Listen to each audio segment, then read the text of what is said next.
Pessoal, bom dia, né? Muito bom rever todos vocês aí mais uma vez. Estamos aí no nosso curso de Administração Judicial Aplicada para Cartórios Eleitorais, a turma 5 e o nosso 10º encontro. O tema de hoje, né, que já está disponibilizado lá no ambiente virtual, é gestão do conhecimento.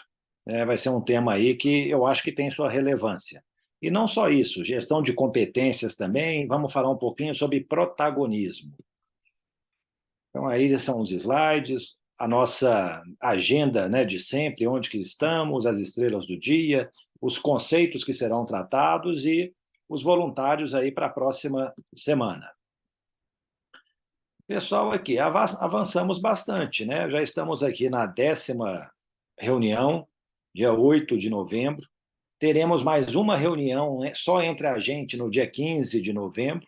Né? Nós vamos falar sobre engajamento, clima, motivação. Nós estamos falando muito assim sobre gestão de pessoas agora, né? Que é algo, acho que, importantíssimo. Eu até brinco, né? Gerir processo judicial, gerir processo administrativo é fácil. Quero ver é gerir pessoas, né? Liderar pessoas. E nós teremos algumas monitorias a partir do dia 22 de novembro. Na realidade, essas monitorias são encontros com as equipes do próprio tribunal, sabe? O pessoal do Recursos Humanos, lá da escola, corregedoria. Amanhã nós teremos uma reunião para definir esses pontos. E aí eu e o Luiz Pedrosa vamos participar, tudo para a gente tentar fazer, né, um bem bolado. Na próxima semana a gente explica aí com mais detalhes como é que isso aí vai se desenvolver. Pessoal, eu sei também ó, que, né, nós acabamos de almoçar aí, todo mundo aí está meio cansado, barriga cheia, mas quem quiser abrir a câmera para poder, né, eu conversar com imagens em vez da telinha anônima, eu agradeço. Nosso ranking, né? Parabenizar aí o Ciro. O Ciro está aí no primeiro lugar aí no consumo do nosso conteúdo no ambiente virtual, mas também merece os parabéns, né? O Jailton, o Edivano, o Zé Rubens, o Thales, o Everton, a Neide, o Gilson, o Hugo e a Carla, né? É a turma aí que está acompanhando bem o curso, não está deixando ficar nada para trás. Isso é uma coisa importante, viu, pessoal? Não vão deixando ficar para trás, não, porque senão vai acumulando, né? Imagina, então, quanto mais a gente conseguir manter, igual, por exemplo, essa semana é gestão do conhecimento, vão lá na semana no ambiente virtual sobre gestão do conhecimento para a gente poder, né, ficar assim, pareado com o andamento do curso, tá bom? A Juliane falou que está sem câmera, sem problema, mas assim, quem tiver câmera quiser abrir, fica à vontade, eu agradeço. E hoje nós vamos para as nossas estrelas do dia. Temos aqui o Alexandre, da ZE 209, a Cláudia também aí já está na tela, na 010. Tudo bem com vocês? Quem começa, Alexandre ou Cláudia? A Cláudia até já abriu o microfone ali. Eu posso começar? O meu é Pronto. rapidinho. Então vamos lá, Cláudia, a palavra está com você.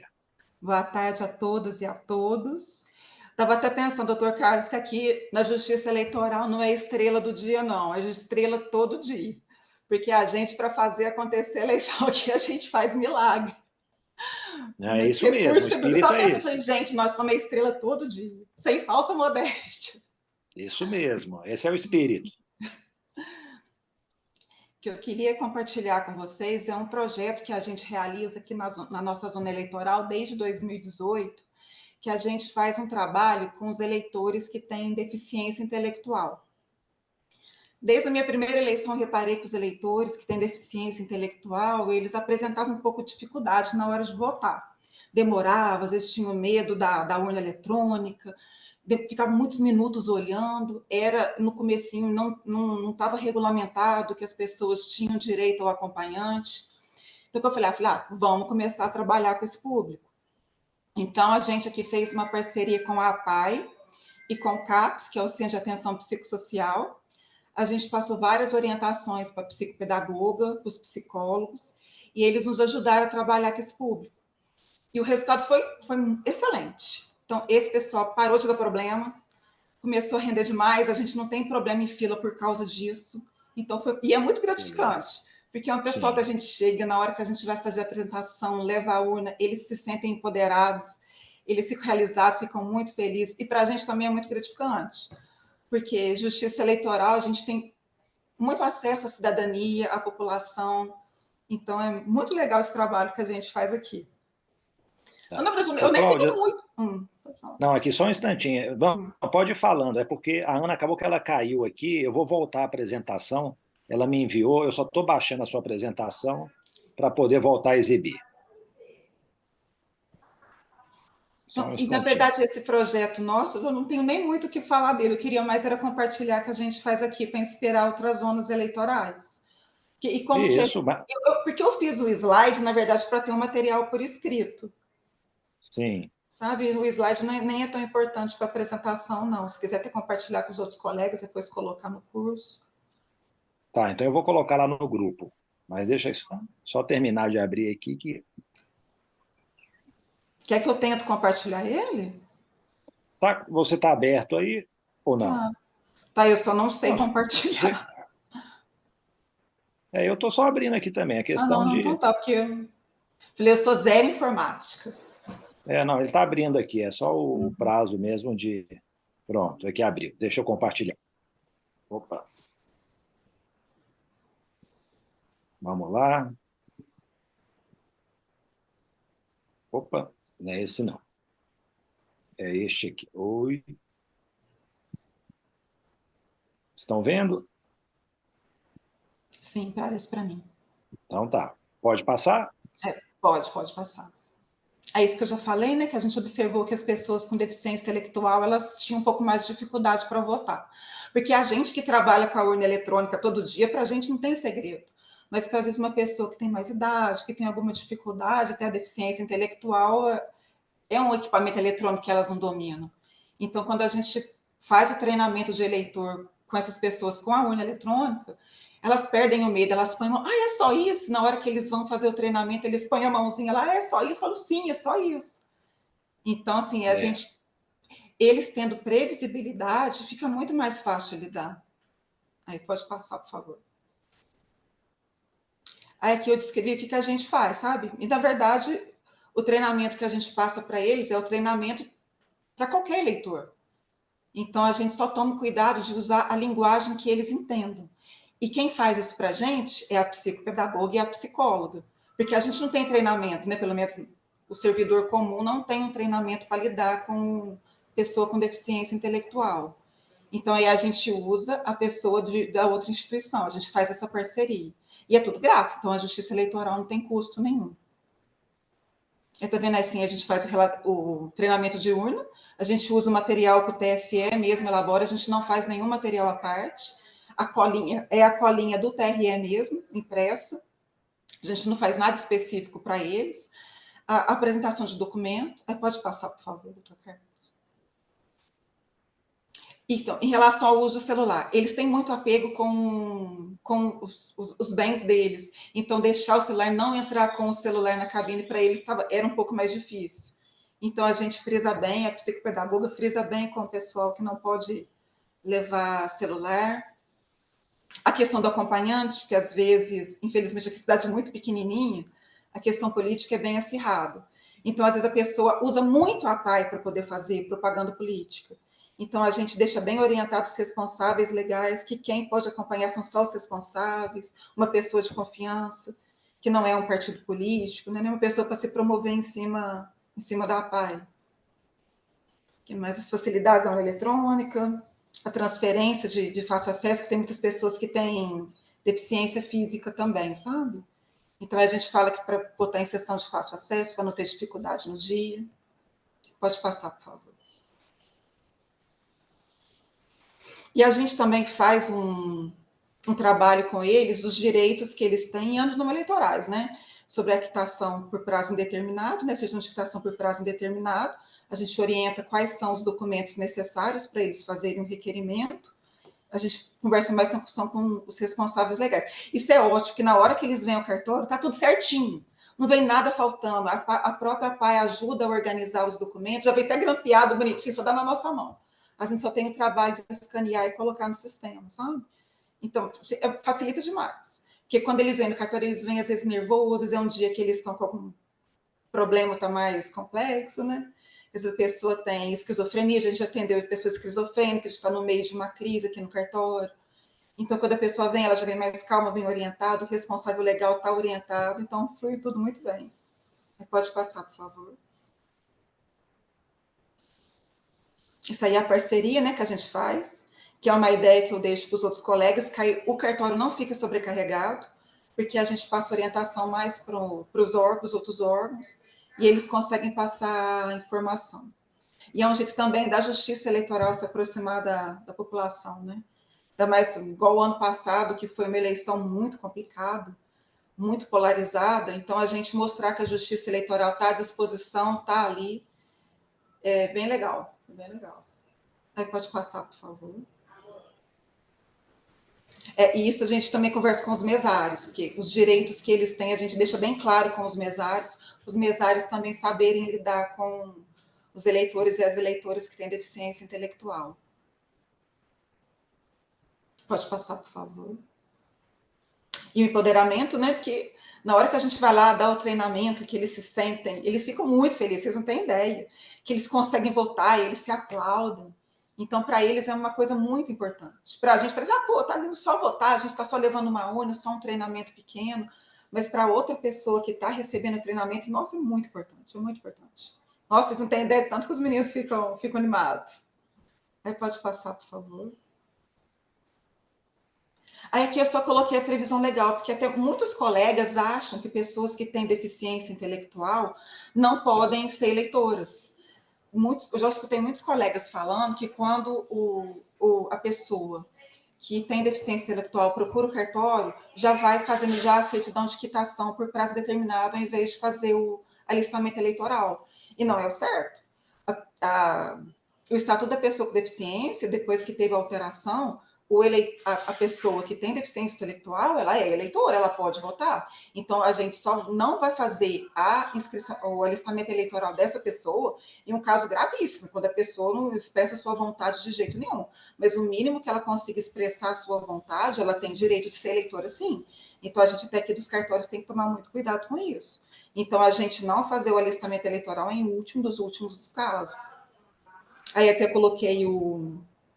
Pode passar, por favor, que eu coloquei a previsão legal, para quem quiser dar uma olhadinha. Só isso que eu tinha que falar.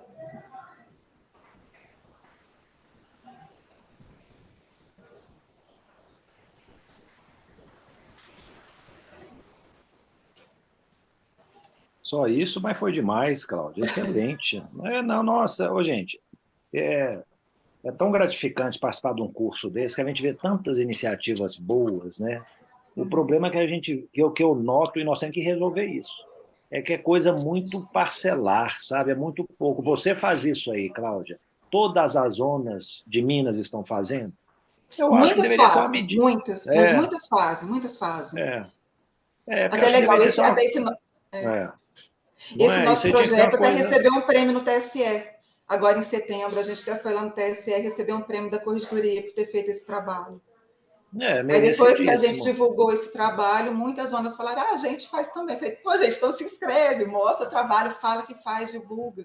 Que muita gente tem vergonha, sabe? Fala, gente, é um É, trabalho pequeno, mas o que ele proporciona é muito grande. Então vamos divulgar o que a gente faz de legal, sabe? Vamos parar de exato. ter vergonha, de falsa modéstia, porque a gente faz muita coisa legal, sim, vamos divulgar, até para inspirar outras zonas a fazerem. Isso mesmo. Ô, pessoal, e aqui, ó, eu estou com essa ideia, esse propósito, eu queria levar isso adiante. Nós temos que escrever um livro no fim desse curso.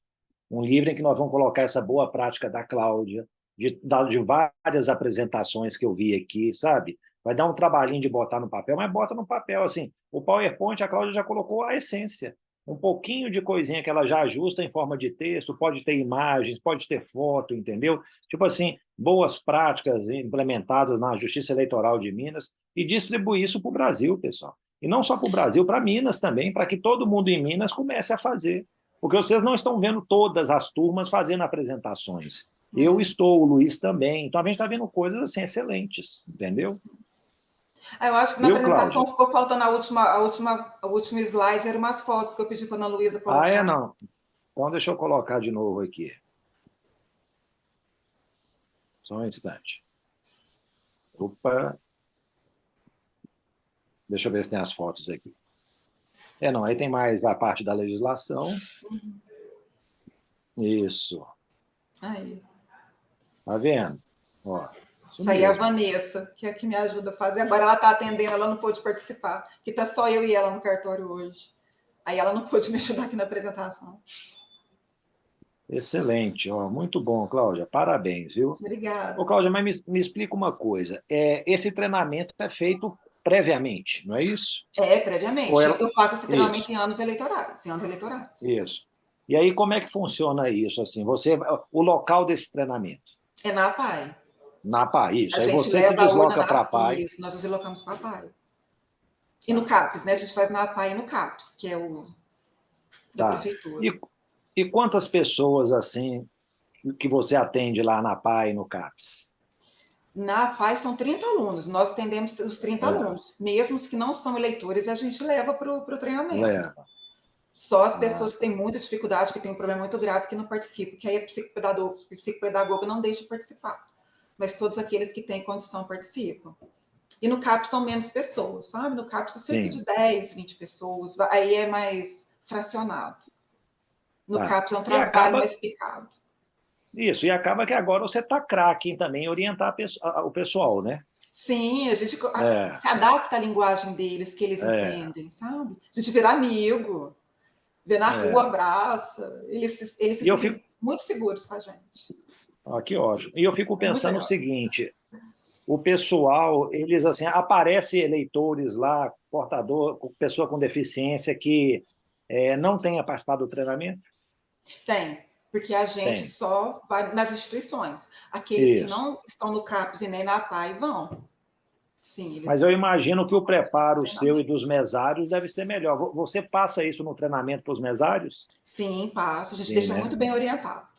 Porque acaba que os mesários têm um pouco de confusão de deixar um deficiente votar, um deficiente, né, uma pessoa com deficiência intelectual, às vezes tem dificuldade em deixar o acompanhante entrar. Então, isso fica muito bem orientado. Com os mesários, a gente É. explica direitinho. Eu vou te falar, E até na aqui? última eleição, Ah, até comentei que a gente não teve condição de fazer treinamento presencial com os mesários. A gente teve que fazer, por falta de pessoal, a gente teve que fazer o treinamento EAD. E todas essas informações foram passadas via WhatsApp. A gente fez um sim, grupo lá com os mesários e todas as orientações são passadas. Mesmo a gente não tido, na última eleição, tido condição de fazer o treinamento presencial. entendi.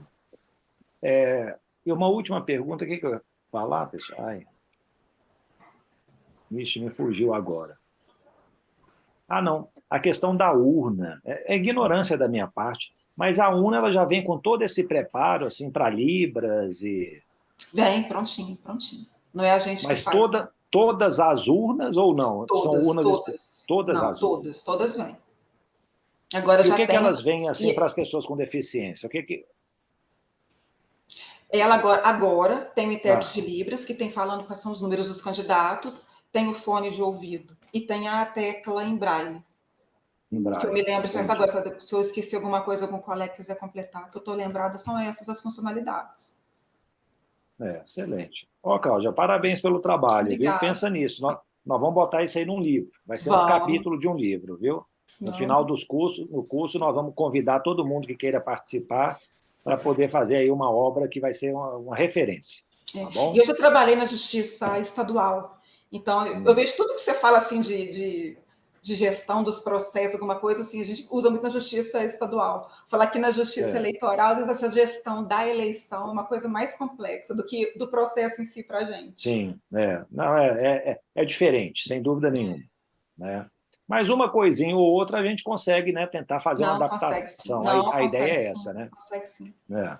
Obrigado, viu, Cláudia? Muito bom. Agradeço a oportunidade. Tá. Vamos para a nossa outra estrela, Alexandre. Boa tarde a todas e a todos. Boa tarde, Nós Alexandre. somos convidados, né, para apresentar boas práticas que a gente realiza nos cartórios, no dia a dia. E eu pensei em uma coisa que nós fazemos aqui que talvez possa também servir de inspiração para os colegas, né? Na aula 7, foi trazido o conceito de fluxo de trabalho e de procedimento operacional padrão. Sem conhecer a terminologia científica, nós aplicamos isso aqui na nossa zona. E temos isso como hábito, em praticamente todas as atividades do cartório, técnicas que são repetitivas, que dependem de estudo, de legislação.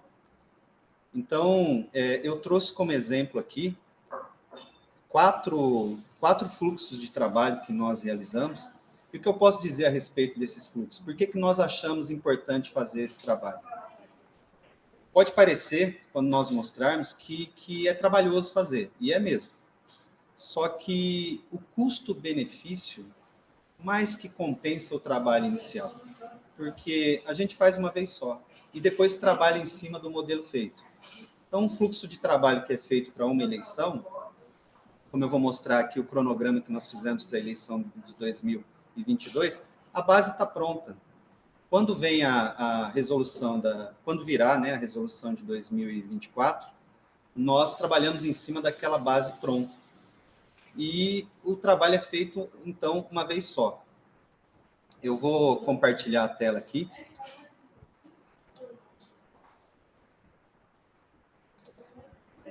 Está dando para ver? Tá sim, Alexandre, vamos lá. Tá.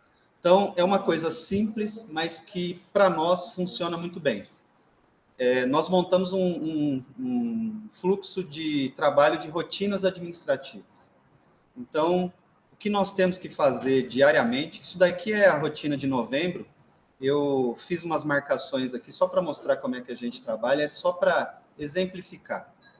O que nós temos que fazer diariamente? Consultar comunicações oficiais, e-mail, fique ligado. Isso é feito diariamente, esse papel está em cima da minha mesa. Quem faz isso sou eu, a maioria das rotinas administrativas aqui, quem faz sou eu, e está pronto. Foi feito uma vez só, eu não fico preocupado se eu vou esquecer de fazer alguma coisa durante o mês. Isso daqui me dá a segurança de que eu não vou esquecer nada e também não vou ficar fazendo nada desnecessário, porque aqui não falta nada e também não está sobrando nada. Isso foi depurado durante o tempo. Então, rotinas diárias, né? Consulta de relatórios RAIs, pendentes de coleta biométrica, banco de erros, coincidências pendentes, coincidências biométricas, consultar o sistema Justifica, e aí tem quem faz isso. Essa rotina ela foi delegada por uma servidora, e ela tem um modelo desse na mesa dela também, ela sabe o que ela tem que fazer, né? Diariamente, consultar a Carla, no caso aqui, né? Consultar o sistema Justifica, consulta e processamento Elo e AS de multas pagas, o relatório, ela que faz também, título NET, requerimentos via WhatsApp, mesário voluntário, nós temos um sistema de mesário voluntário que é consultado diariamente, fechamento de lote, dia 10, pedido de material, quem faz? Dia 10 está lá. E o que nós vamos fazendo? Assim que fez, cumpriu a rotina, vai lá e marca com marca-texto que está feito. Isso dá segurança que todo dia 10 nós temos que fazer pedido de material de consumo, caneta, papel, toner, e nunca se esquece, né? Dia 15, a expedição dos relatórios, que já foi falado aqui, quinzenalmente nós temos que fazer relatórios que estão previstos na lei, não dá para escapar disso. Está lá, quem faz, nós vamos riscando com marca-texto, né? Abertura da agenda no dia 25, último dia do mês, que é o fechamento do mês, existem várias rotinas administrativas,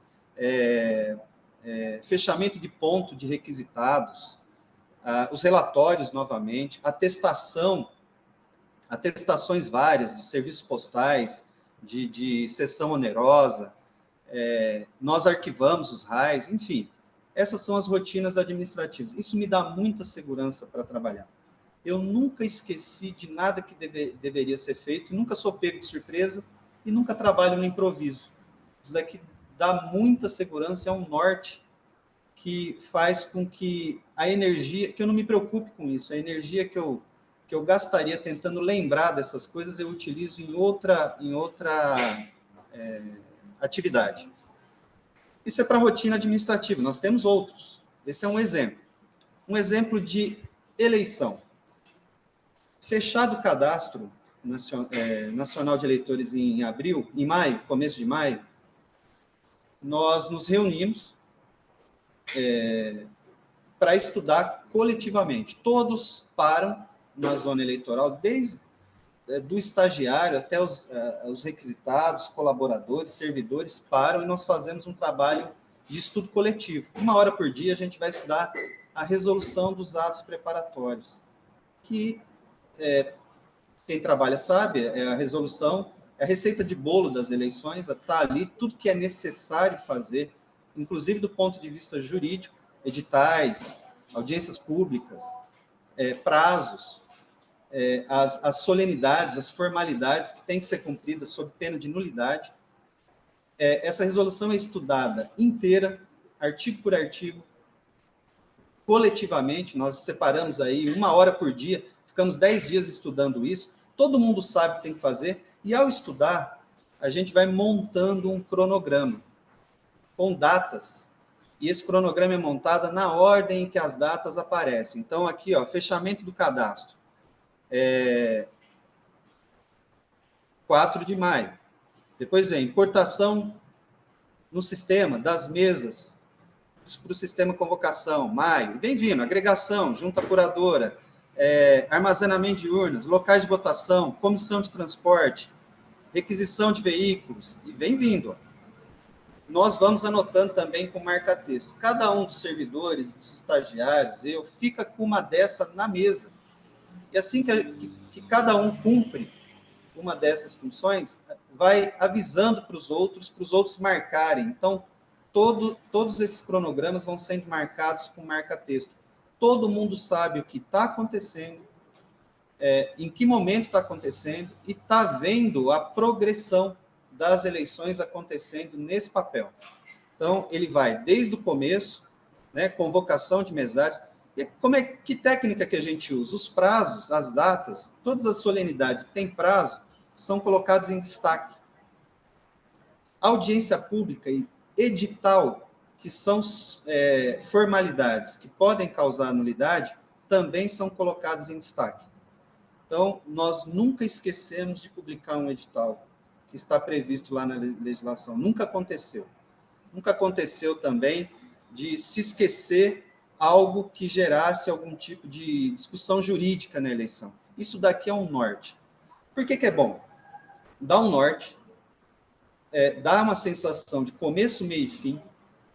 Nada do que não estiver aqui precisa ser feito. Então, não existe redundância aqui, não existe nada desnecessário, e tudo que está aqui é necessário. É feito uma vez só. Depois que foi feito, dá trabalho para fazer lá em maio. A gente fica 10 dias estudando a resolução. Depois que está feito, você não gasta mais energia com isso. Faz a eleição até o final, até outubro, novembro, sem se preocupar, dormindo tranquilo, sem se preocupar. Pô, será que eu esqueci de publicar um edital? Será que eu esqueci de convocar alguém que deveria ter sido convocado por uma solenidade? Né? Então, nós trabalhamos, já está pronto aqui, é de 2022. Aliás, se alguém se interessar por algum desses modelos aqui, eu tenho para compartilhar, é só pedir que eu compartilhe com o maior prazer. Nós vamos mexer nesse modelo aqui que está pronto, é um trabalho feito para as eleições de 2024, e vamos adequando aquilo que for necessário. Né? Está aqui até o final, ó. Vem vindo, ó, cerimônia de preparação de urnas, audiência pública de conferência visual dos dados, oficialização do sistema de totalização, zerésima, rota de distribuição, até o primeiro turno das eleições de 2022. O dia que nós marcamos com marca-texto a última dessas tarefas, a gente parou e fez um bate-palma coletivo, porque a eleição estava pronta. Então, isso causa também um engajamento de toda a equipe em fazer aquilo. Se alguém está esquecendo alguma coisa, tem gente sempre avisando, olha, daqui a 3 dias tem que fazer aquilo, daqui a uma semana não vai esquecer daquilo lá. Todo mundo vai marcando junto, isso causa uma sensação de equipe, todo mundo trabalhando junto, todo mundo fazendo a mesma coisa, e mais importante, mesmo os estagiários sabendo o que está sendo feito. Porque eu acho que, por exemplo, o estagiário ele tem que saber por que aquilo está sendo feito, a mecânica daquilo, entender como todos entendem, como eu entendo. Não é só um braço que executa aquilo que é mandado. Ele tem que, para se engajar, ele tem que saber o que está sendo feito. Então, esse é um exemplo de roteiro que a gente aplica nas eleições. Para os mesários, a gente fez coisa parecida, roteiro de trabalho do presidente. Isso aqui a gente até mostra, serve como base para o nosso curso de mesários. Esse roteiro de trabalho foi feito uma vez só, está pronto, está de acordo com as práticas das eleições de 2022, e agora a gente vai analisar o que mudou, poucas coisas mudam de uma eleição para outra, vai lá, mexe no roteiro e adequa ele às eleições de 2024. Ele é feito em primeira pessoa, e é para o mesário ticando mesmo. Eu costumo falar nos treinamentos de mesário que se o mesário que nunca fez uma eleição não sabe o que é eleição, nunca votou na vida, se ele seguir esse roteiro, ele faz. E nós, num curso, já chamamos o mesário novato para aplicar o roteiro na urna, demonstrando ali para a turma que estava sendo treinada, e ele fez a eleição. Nós fizemos isso, quando, após a eleição, quando nós recebemos os materiais dos mesários, nós percebemos que muitos desses roteiros, porque nós mandamos um para cada no dia da eleição também, muitos desses roteiros estão ticados, tem gente até que escreve, olha, tá vendo, não esqueci nada. Então tá aqui, ó, em primeira pessoa, na instalação, conferir no envelope da caixa, no envelope da urna, que esta é da minha sessão. Aí eu falo, tica lá, conferiu, tica. Conferir caderno de votação, e vai vindo, né? Montei, prendi os fios no chão, lembrei de observar que diferença maior do que 15 minutos no relógio deve ser corrigido. Condicionei zerésima no envelope correspondente, afixei o resumo da zerésima no local visível na sessão, registrei os mesários no microterminal, tudo em primeira pessoa para que o presidente e os mesários, seus colaboradores, possam ir ticando mesmo. É um passo a passo. No decorrer, fiz isso, fiz aquilo, organizei a fila, lembrei-me de que devo realizar até 4 tentativas digitais, observei que o eleitor deve manter seu dedo no sensor até ouvir o bip. São dicas de direito, jurídicas, procedimentais e práticas também. Coisas que a gente vê, que nós viemos observando nas eleições que funcionam, que faz a eleição sair no momento em que o mesário se depara com alguma dificuldade. Ele vai lá, olha no roteiro, olha, me deparei com essa dificuldade, mas tem essa solução aqui. Então, vem vindo, né? As coisas que são mais importantes e as novidades a gente coloca em destaque.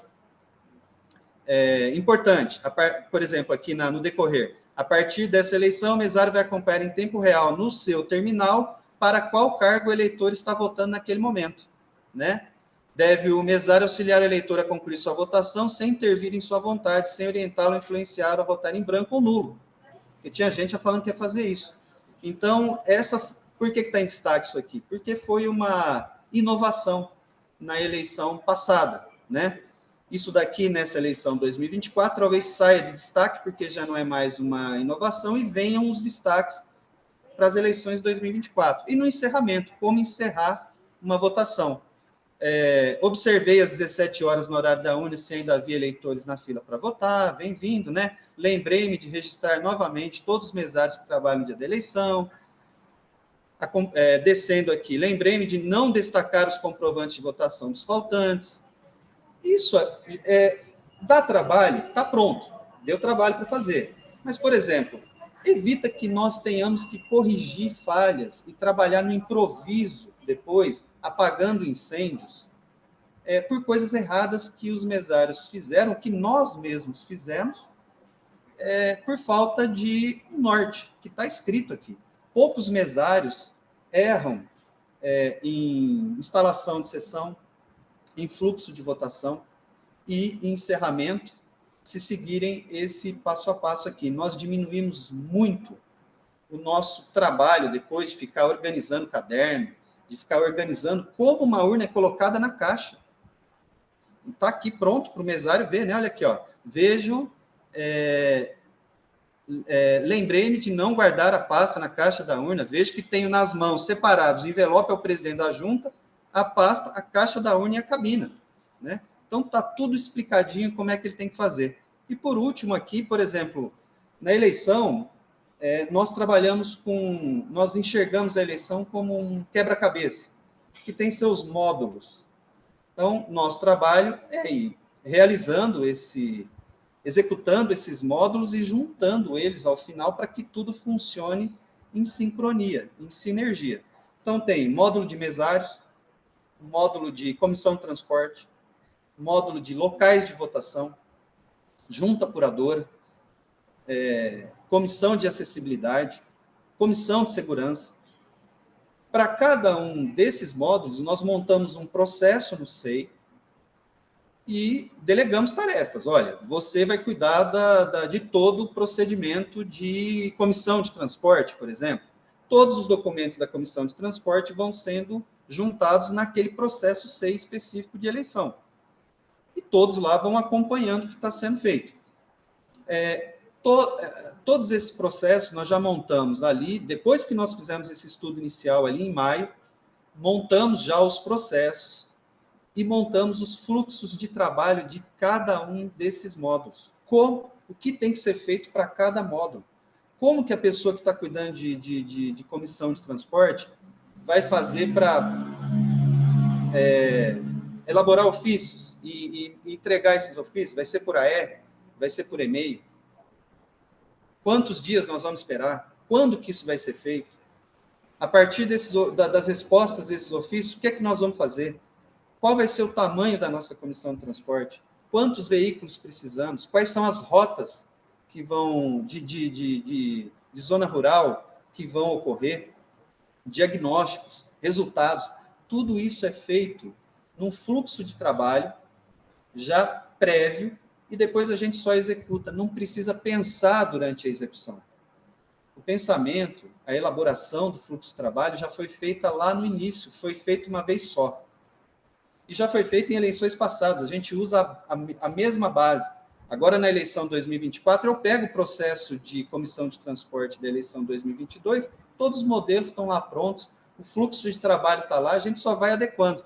Então, está aqui, ó, um fluxo de trabalho, por exemplo, de uma junta apuradora. Está dando para ver? Ah, sim. Organograma de junta apuradora. Setores da junta apuradora. Quem é o presidente, a juíza, os membros da junta, funções. Como nós estudamos lá a legislação, já colocamos a função aqui. Os membros da junta recebem um fluxo de trabalho desse no dia da eleição e nós vamos lendo juntos o que é que eles precisam fazer, o que é que a lei manda que eles façam, né? Está aqui na resolução que trata do assunto, né, na resolução de atos preparatórios, quais são as funções da junta. Então, nós lemos juntos. Está aqui, ó. Membros da junta, o que é que vocês têm que fazer? Para a melhor organização dos trabalhos, solicito esses excelentíssimos que façam o quê? Recebam os envelopes, rompam o lacre, identifiquem a via do BU, retirem a ata, importante, tal. Aí depois vem secretários, os escrutinadores, funções, receber os envelopes, destinar os envelopes aos membros da junta, conferir se foram recebidos. A base legal, né? Onde que está, o que eles têm que fazer na lei.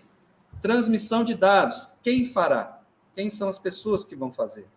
Receber, acompanhar a totalização dos pacotes, gerar no Sistote a ata da eleição, recuperação de dados, quem farão?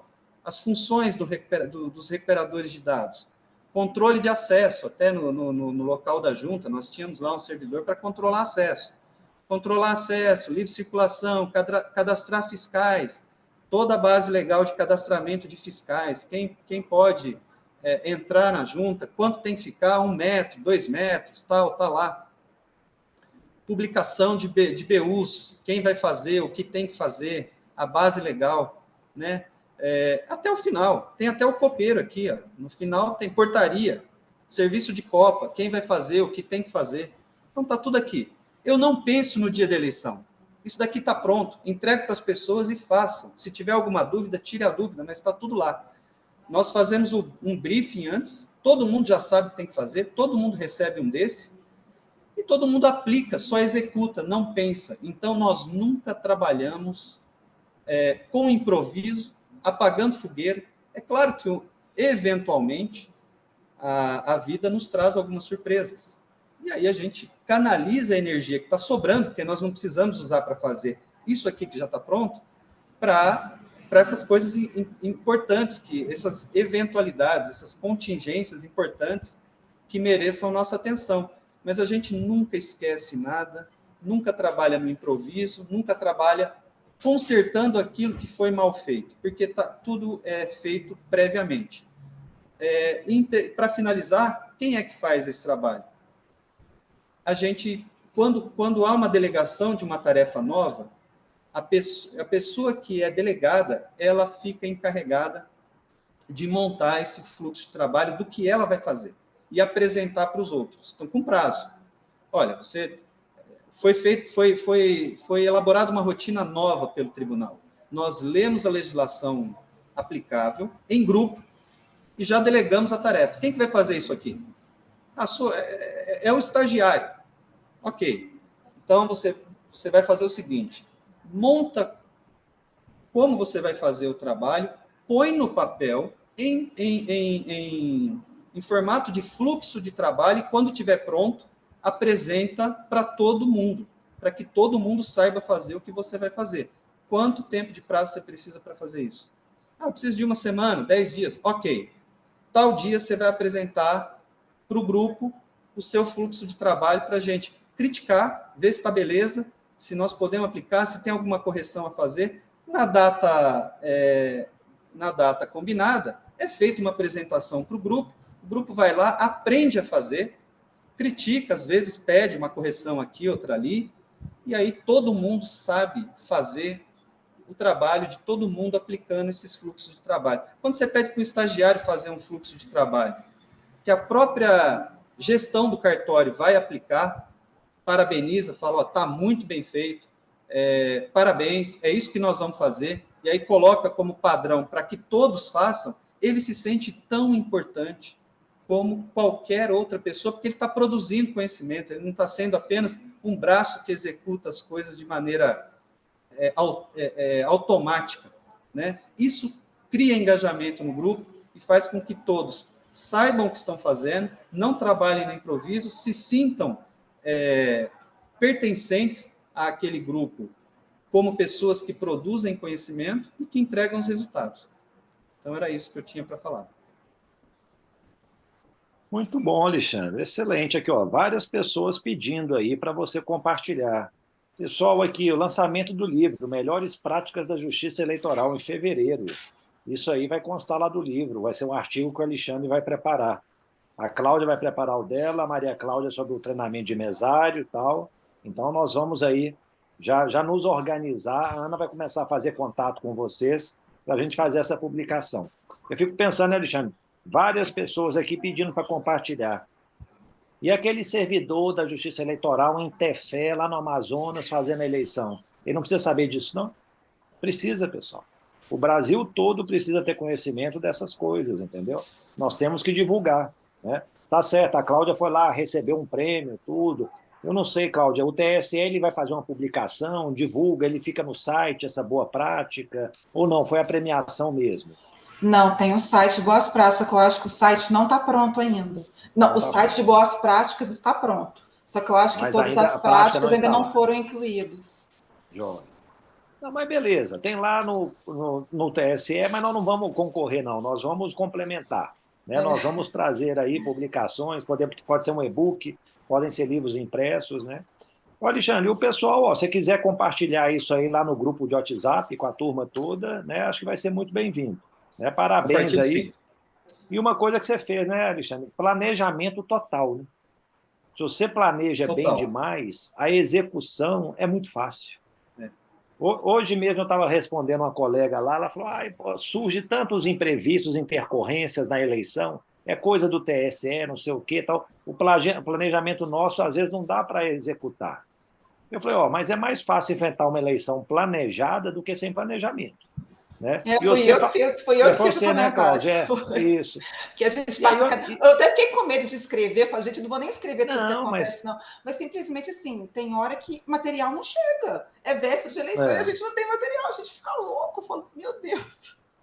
Mas aí o Alexandre ele deu uma resposta muito melhor do que a minha. Ele chegou assim, nós estamos tão planejados, fazendo tudo como um relógio suíço, que eu tenho energia para canalizar, né, nesse problema que surgiu.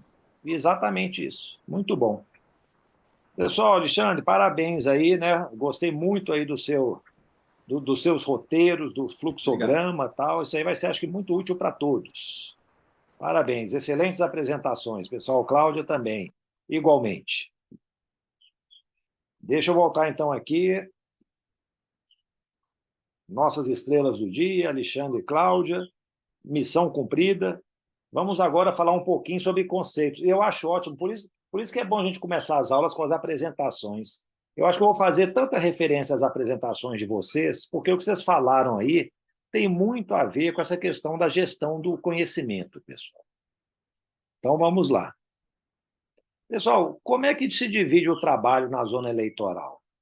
Eu acho assim, por tudo que eu já tenho visto aí com vocês, ó, tem uma parte assim, um fluxo de trabalho administrativo, um trabalho jurisdicional, mas assim, procedimental, né? Eu tenho que saber mexer no PJE, eu tenho que saber mexer nos sistemas eletrônicos, né? Eu tenho que fazer atendimento, né? Receber documentos e tudo mais. Mas a gente também trabalha com a matéria jurídica. Então, assim, ainda que em menor escala, nós temos que ter conhecimento do processo eleitoral, do direito eleitoral, de processo civil, para elaborar despachos, sentenças, decisão, fazer audiência, não é? Então, assim, são coisas aí que meio que se misturam. O Alexandre, eu gostei do roteiro dele, que ele botou assim, o procedimental todo lá, o que fazer. Ele botou também a matéria jurídica também lá no fluxograma, falando aqui, gente, ó, a lei fala isso aqui, ó, é isso que a gente precisa fazer e nós vamos executar dessa maneira. Então, assim, é uma mescla de atribuições, né, pessoal? E acaba que mostra o seguinte para mim, a conclusão que eu chego é que vocês são trabalhadores do conhecimento. Isso aí, vários autores já falaram isso. Não sei se foi o Peter Drucker que foi o primeiro a falar, né, que ele fala que é o papa da administração, mas ele falou: ó, nós temos muitos trabalhadores do conhecimento. A gente vai para o trabalho, nós não estamos levando uma caixa de ferramenta, nós não estamos levando nenhum equipamento. O nosso equipamento de trabalho é esse aqui, ó, pessoal. A riqueza da justiça eleitoral, ela entra pela porta da frente e sai pela porta da frente todo dia, né? No início e no fim do expediente. São as pessoas. Por isso que a gente tem que investir muito na nossa equipe, investir nos servidores, em estagiários, porque são eles que fazem a justiça eleitoral. Quanto mais capacitados, qualificados, melhor o serviço vai sair. E, normalmente, né, os trabalhadores do conhecimento, o que eles fazem? Eles vão trabalhar com dados, informações, vão aplicar o conhecimento, compartilhar esse conhecimento, tomar decisões com base em conhecimento. Você pode tomar decisões no escuro, né, pessoal? Mas quando você toma decisões baseadas em conhecimento, a coisa é muito melhor. Informações seguras, precisas. E aí tudo isso diz respeito à gestão. O Davenport e o Prusak, eles também falam, né, dos trabalhadores do conhecimento. Mas tudo isso diz respeito a esse conceito. O que é a gestão do conhecimento? São essas atividades que vão orientar a criação, a disseminação e a utilização do conhecimento. E aí eu pergunto para vocês, como é que vocês lidam com a gestão do conhecimento nas zonas eleitorais? Vocês têm pastas comuns compartilhadas com todos, arquivos muito bem documentados e salvos em pastas específicas a que todos têm acesso, tem um controle de versão, nós vamos falar sobre isso, a informação é disseminada de maneira fluida, tranquila, tem coisa assim que fica meio em segredo, como funciona? Isso tudo diz respeito à gestão do conhecimento. Quando nós estamos falando sobre gestão do conhecimento, né, tem essa pirâmidezinha que mostra basicamente isso. Ó, a informação mais elementar é o dado. Ó, 10ª zona eleitoral é um dado. Aí eu vou chegar e falar assim, não, na 10ª zona eleitoral eles têm lá 80 processos de prestações de contas para serem analisados. Ó, já se tornou uma informação. São vários dados que nós juntamos. Aí a pessoa começa a ter informação, começa a angariar informação. Com o passar do tempo, ela adquire conhecimento. Então, às vezes, ela vai saber, ó, eu sei quando, né, como conduzir um processo de prestação de contas, eu sei o que fazer ali, eu sei fazer aquilo, vai pegando informações. Chega num tempo, pessoal, que depois de muita prática, e vocês têm muita prática, vocês se tornam experts no tempo. Eu fico pensando, por exemplo, no tema de gestão, que é algo que eu já estudo aí há muitos anos. Hoje, se pegar para mim uma vara da Justiça Federal, da Justiça Estadual, chegar e me passar assim, ó, 5, 6 dados básicos da vara, eu falo para vocês, ó, essa vara funciona, essa vara não funciona. Por quê? São indicadores que eu vou reputar essenciais e que vão me mostrar, pela minha experiência, pelo conhecimento que eu adquiri, que eu consigo avaliar o trabalho que lá se realiza. Ó, tem muito processo paralisado, não, a entrada está menor do que está maior do que a saída, do que as baixas, tá, o acervo só cresce, tá, essa vara não está funcionando bem. Então, assim, a gente vai adquirindo, né? Chega a ser um expert. E um detalhe, eu estou falando de gestão do conhecimento, né? Porque, assim, acaba que nós temos a gestão da informação. A gestão da informação, você já deve ter ouvido falar, o pessoal da TI, né, da tecnologia e informação, eles estão preocupados com isso, ó, a integridade de dados, né, no banco que é armazenado, como é que é o acesso a essas informações e tudo mais. Nós estamos pensando na aplicação do conhecimento, na disseminação do conhecimento, no compartilhamento e na sistematização, tá bom? É essa que é a nossa ideia. Deixa eu só parar aqui um pouquinho e voltar novamente, que estava só dando um pequeno problema. Vamos lá. Isso, Zé Rubens está falando aqui, né? Que incentivamos todos os servidores a fazerem os cursos de atualização. Isso mesmo, Zé. E outra coisa, né, pessoal? Nós sempre também pensar o seguinte: às vezes não tem curso demais para ser feito, não há um excesso de curso ou não? O que vocês me dizem? É, ok, eu falo assim, se vocês dão conta de fazer, mas tem um autor espanhol que eu não vou lembrar direito, ele chega e fala assim, tem muita gente que diz que nós vivemos na sociedade da informação. E ele chega e fala assim, não, nós vivemos na sociedade da ignorância, porque são tantas informações que tem aí que às vezes a gente não sabe nem onde procurar. Eu não sei se vocês já fizeram cursos, nós temos um curso aí sobre desenvolvimento das competências socioemocionais. É um curso que funciona em meio de curadoria.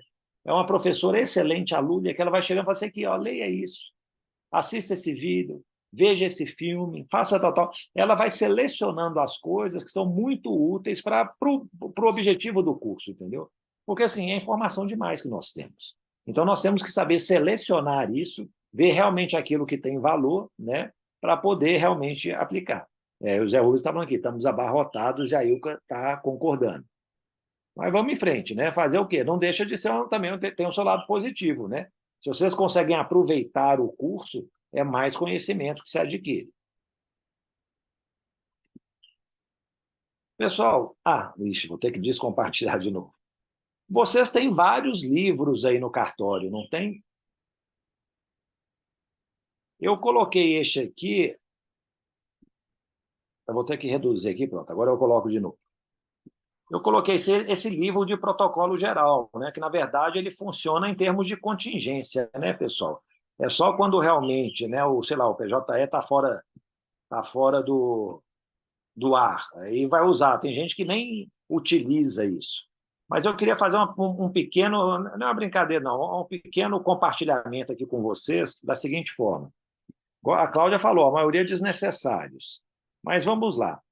Aqui, quais livros desses aí do cartório que vocês têm? Eu coloquei aqui o livro de protocolo geral. Coloquem no chat para mim. O que mais que vocês têm de livros? Livro de sentença. Boa, Alessandra. O que mais? Livro de audiência.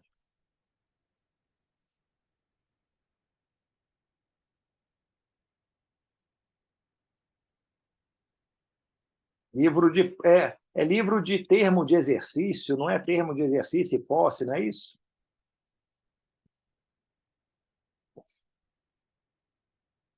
É, livro, suspensão, condicional do processo. Livro de registro de multas. O que mais? Tem mais livro? Ou chega de livro?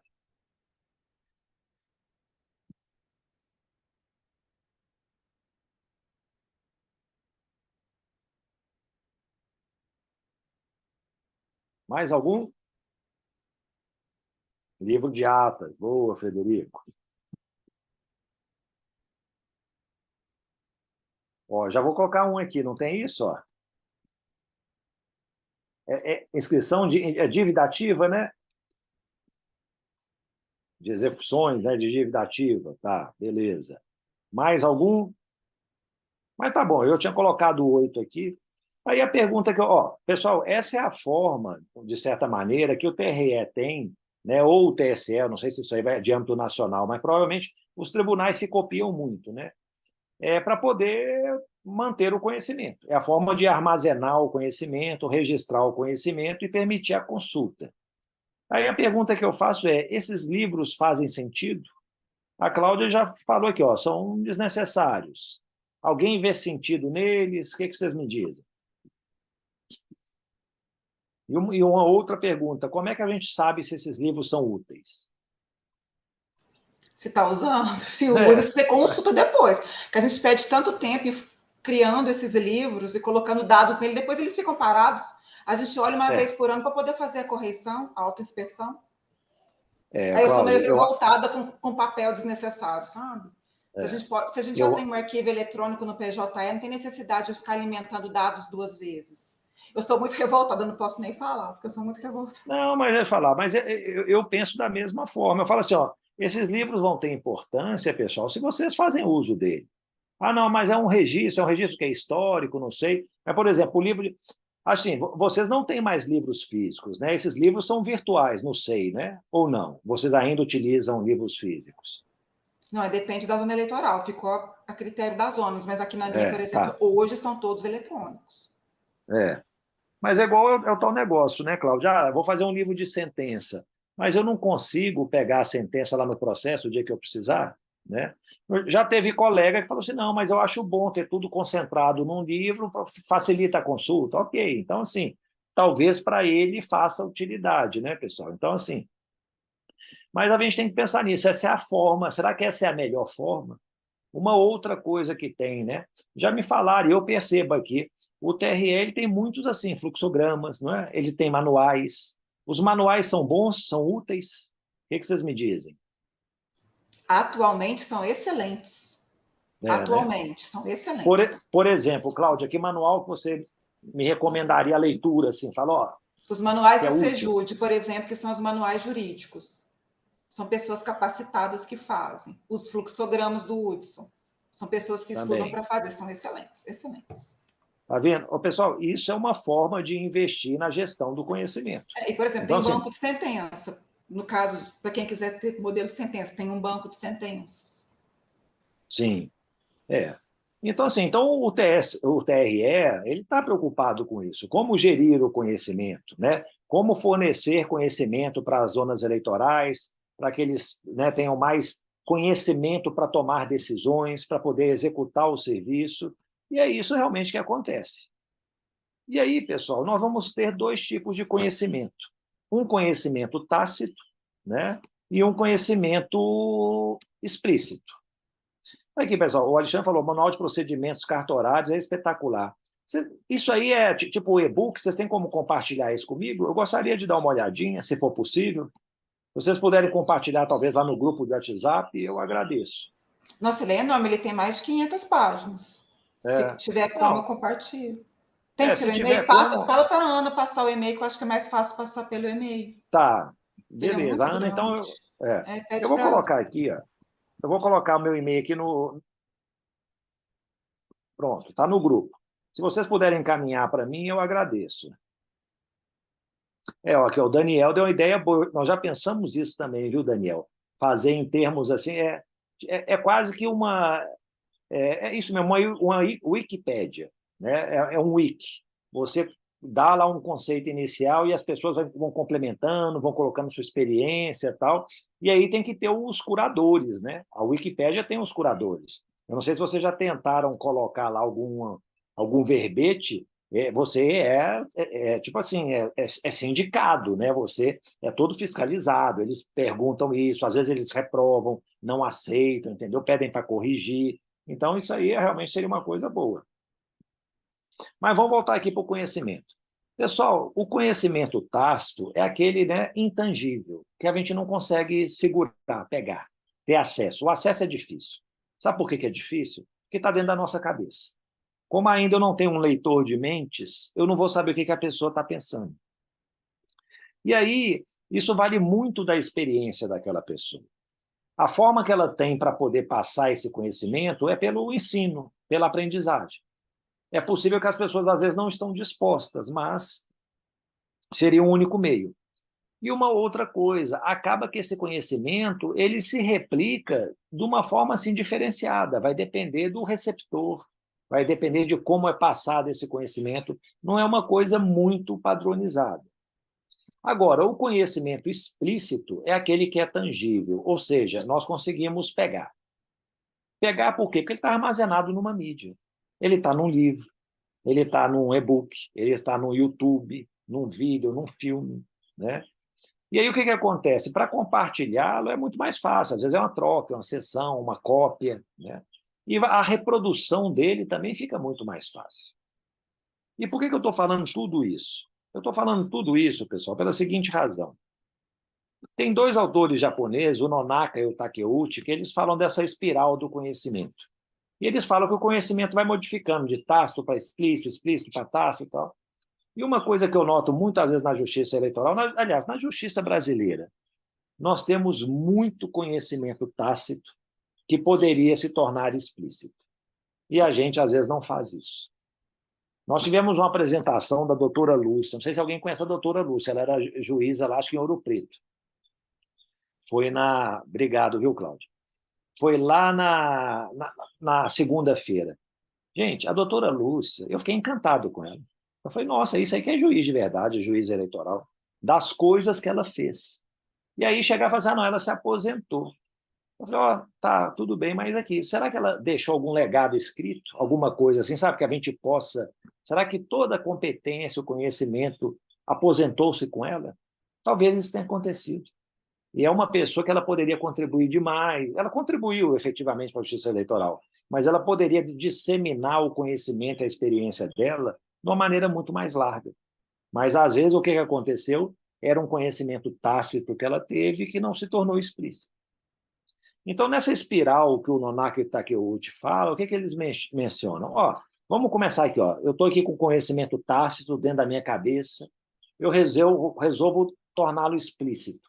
Eu tenho que externalizá-lo, pessoal. Eu tenho que dar uma aula, eu tenho que escrever um livro, eu tenho que gravar um filme. Eu posso manter explícito esse conhecimento. Como? Combinando. Às vezes, eu vou pegar um livro, ó, vocês vão me passar o manual aí do Sejude, eu vou chegar e vou preparar uma apresentação de PowerPoint com base no manual. Pronto. Continua conhecimento explícito. Eu estou divulgando para vocês algo que é palpável. Vocês podem levar para casa o meu PowerPoint. Mas aí o que vai acontecer? Vocês vão ver também o meu PowerPoint, o livro, ou eu vou ler o manual do Sejude, eu vou internalizar muita coisa, eu vou adquirir conhecimento, que se torna tácito. E aí eu vou chegar para o Luiz Pedrosa depois e falar assim, ô Luiz, você sabia que lá aqui tem isso, tal, tal? Eu não nem imaginava. Ele falou, também não, tal. Eu estou socializando. Não tornei explícito o conhecimento, mas mantive de maneira tácita nessa socialização. Talvez se eu der exemplos fique um pouquinho mais claro, pessoal. Então, por exemplo, como é que eu externalizo o conhecimento? Por meio de manuais, registro de rotinas. O que o Alexandre fez foi isso, pessoal. Ele tem rotinas, fluxogramas registrados, está lá documentado.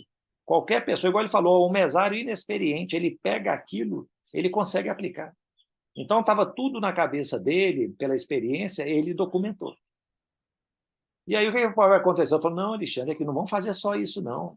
Eu quero que você transforme isso num artigo. Aproveite esse material que você já tem, vamos transformar num artigo para virar um livro. Pronto, está fazendo uma combinação. E esse livro vai ser divulgado. Aí o servidor lá de Tefé, no Amazonas, gente, ele vai ler esse livro, um e-book que seja, e ele vai chegar assim, nossa, eu vou começar a adotar isso aqui, ó, que coisa boa, tal. Ele aprendeu. Né? Internamente, ele assimilou aquele conhecimento. E aí ele vai falar com todo mundo lá da turma, tomara que ele faça ritual de gestão lá com a turma dele. No ritual de gestão, ele falou, ó, gente, descobri um livro lá do TRE de Minas, excelente, fala isso, isso, isso, compartilha com todo mundo esse conhecimento. Então, pessoal, o conhecimento tem isso. Nós temos, acho que, começar a nos preocupar a fazer isso que vocês hoje fizeram, a Cláudia e o Alexandre. Vamos botar no papel uma boa prática, divulgar, compartilhar com todo mundo, para que a nossa para que a nossa inteligência tácita, nosso conhecimento tácito, não vá embora o dia que a gente for, né? Para que ele persista, permaneça, muito além, talvez, né, da nossa existência. E aí, só para fechar essa questão do conhecimento, lembrem, ele é perecível, né? Conhecimento tem prazo de validade. Eu me lembro que eu fui lá lá na França, a escola de magistratura, tinha um curso lá de formação de formadores, eu fiz lá. Aí ele chegou assim, a nossa biblioteca está doando livros, vocês querem uns livros bonitos, assim, livro francês, né, e tal, tudo. Aí uns colegas juízes pegando vários, assim, falou, nossa, vou ter que comprar uma mala para levar esse livro para o Brasil. Eu falei, tal, tudo. Eu não peguei nenhum, não, porque eu percebi, os livros tinham em média 10 anos. E você olhava lá, embora fosse um livro, né, europeu, francês, tal, tinha muito tema lá, na minha área que eu gosto mais, o penal, tal, assim, já estava meio desatualizado. Às vezes o Código Penal já tinha mudado, entendeu? Já não refletia a realidade do ordenamento jurídico, tal. Então, assim, o conhecimento perece. E aí, quando eu estou falando isso, eu lembro também no controle de versão. O engenheiro, ele preocupa muito com isso, né? Ele vai fazer uma planta de um prédio, alguma coisa, ele fala assim, ó, versão da data dia tal. Aí vai ter uma segunda versão da planta, ele, ó, segunda versão, data tal, atualização. Aí tem a terceira versão. Está tudo muito bem, assim, definido cronologicamente, né, o trabalho feito. Nós temos isso na nossa zona eleitoral. Por exemplo, os despachos. Vocês têm uma pasta comum com todos os despachos lá arquivados, tal. Eles são atualizados. Vocês, por exemplo, mudaram um pouco o despacho. Virou agora, né, por exemplo, o ato ordinatório. O TRE autorizou. Vamos fazer mais atos ordinatórios. Então, assim, vocês vão continuar usando o modelo do despacho antigo ou vão utilizar o novo lá de um ato ordinatório? Temos que atualizar, né? E a gente salva, ó, nova versão, versão 1, versão 2, né? Alguma coisa nesse sentido. Isso, ó, no TRE, atualmente, os manuais têm data de validade, muito bom. E realmente, né, Cláudio? Eu fico imaginando o seguinte: tem muita permanência nas eleições, mas todo ano tem uma novidade, né? Ou não? Todo ano, assim, toda eleição tem uma novidade. Então, gente, vocês. Não é igual o Código Penal. O Código Penal é o de 1940, com a reforma da Paz Geral em 1984, que tem uma ou outra mudança pontual, né? Dá para você lê-lo ainda. Mas se você tem muito dinamismo, como a Justiça Eleitoral tem, o manual tem que ter validade, porque senão ele fica ultrapassado. Eu fico até pensando, gente, o manual, as melhores práticas da Justiça Eleitoral, o nosso livro, ele vai ter que ser atualizado permanentemente. Ou então vai ser uma coisa que nós vamos lançar, beleza, fizemos festa, olha um produto muito bom do curso, do nosso esforço, tal, mas para ele fazer sentido a mais longo prazo, ele vai ter que ser atualizado. Porque dependendo, as coisas vão mudando e a gente não se adaptou, né? E aí, pessoal, o último ponto que eu queria mencionar é assim, pensem nisso, de vocês, como é que vocês estão gerindo, armazenando, distribuindo, compartilhando o conhecimento nas suas zonas eleitorais. Tem lá, por exemplo, né, os arquivos comuns, tudo compartilhado? Às vezes não tem. Eu, por exemplo, quando eu assumi a turma recursal, a coordenação, minha assessoria lá, meus assessores abriram lá os computadores e falaram, doutor, tem mais de 200 pastas aqui com nome de pessoas. Alexandre, Cláudia, Carlos, João, tal. Eu falei, pessoal, o que é isso aqui? Para os mais antigos. Ele falou, não, doutor, isso aí são os estagiários que passaram por aqui nesses últimos 10 anos. Então, cada um trabalhava assim, eles pegavam a pasta, criavam uma pastinha com o seu nome, pegavam os arquivos para poder trabalhar, os mais importantes, e ficavam trabalhando em cima deles. Eu falei, gente, isso não é uma gestão do conhecimento. Eu falei, está muito espalhada a informação. E outra coisa, cada estagiário faz o despacho, uma decisão, alguma coisa, mais ou menos do jeito que quer, tem um modelinho lá, ele pode mudar. Como é que funciona isso? Eu falei, vamos fazer uma coisa. Dou 30 dias para vocês salvarem alguma coisa que vocês acham importante nesses arquivos. Depois desses 30 dias, eu vou eliminar tudo. Aí nós vamos criar pastas únicas, que eu vou compartilhar, por exemplo, a minha pasta lá do meu gabinete com vocês, para sentenças, decisões, nós vamos compartilhar aqui da secretaria, isso, aquilo, tal, e pronto, gente. E é assim que mais ou menos tem que trabalhar, sempre fazendo o controle de versão, ou seja, mudou a decisão, atualizou o despacho, atualizou a sentença, registra lá, ó, teve uma mudança, tá bom? Pessoal, alguma questão, alguma dúvida? Posso avançar? Vamos avançar, então.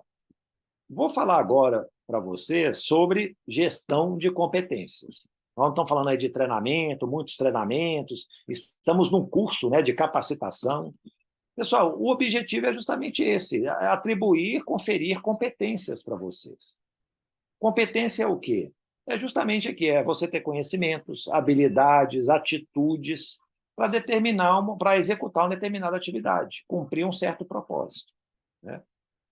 E aí, como é que a gente faz? Em termos de competência, tem duas escolas ocidentais que falam assim, ó, competência tem um modelo chá, né, que a gente adota normalmente aqui no Brasil, mas é que é lá dos Estados Unidos, Canadá.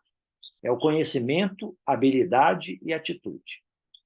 Conhecimento é você saber a teoria. Habilidade é você botar a teoria em prática. Atitude é a forma como você age diante dos problemas, dos desafios. É uma pessoa que é proativa, é uma pessoa inovadora, é uma pessoa que tem iniciativa, né? Agora, lá na França, eles falam nas teorias do saber. Alguém adquire competência que pode ser um saber, que na verdade é conhecimento, pode ser um saber fazer, que também no fundo é habilidade, e eles tentam distinguir o saber ser, que eles falam, não é só a atitude, uma saber ser. O saber ser também envolve o interrelacionamento, relações interpessoais, como se relacionar com as pessoas, mas a atitude também envolve isso. Então, no fundo, pessoal, é a mesma coisa. Então, num curso, pessoal, o ideal é chegar e falar mais ou menos assim, que competência que eu vou aprender com esse curso? É um conhecimento que eu vou adquirir? É uma habilidade? É uma atitude? No nosso curso, pessoal, o meu desejo é que vocês adquiram conhecimento, mas muito mais do que isso, que vocês apliquem esse conhecimento na vida profissional de vocês, e eu espero que o curso também seja um estímulo para novas atitudes, de mais proatividade, de inovação, de correr atrás, de ser líder, de saber gerir equipes, entendeu? Isso, mas às vezes nós vamos fazer um curso de direito processual civil, vai ser às vezes só conhecimento. Ah, não, direito penal eleitoral, só conhecimento. Ah, não, vai ser um curso de PJE.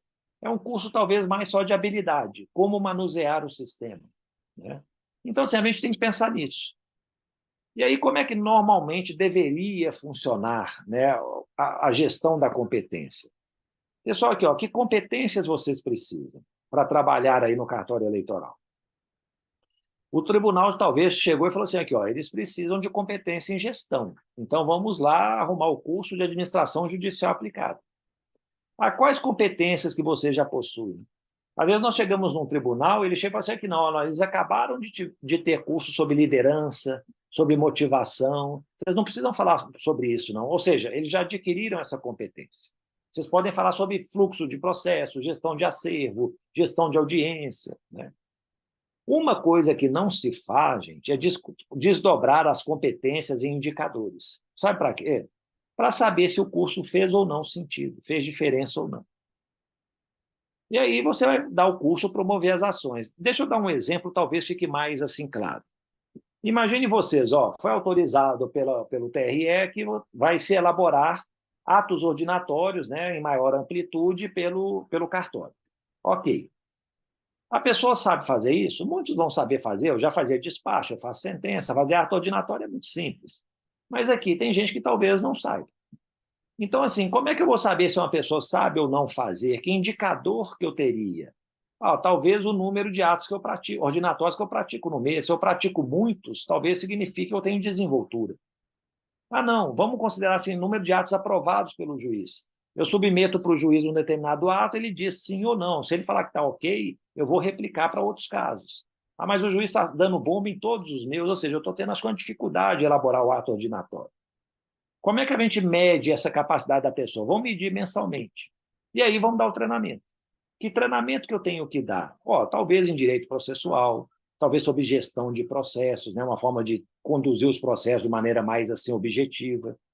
E aí, qual que seria a grande ideia, pessoal? Aqui, já que nós temos indicadores, vamos medir antes do curso como é que era o desempenho dele elaborando atos ordinatórios.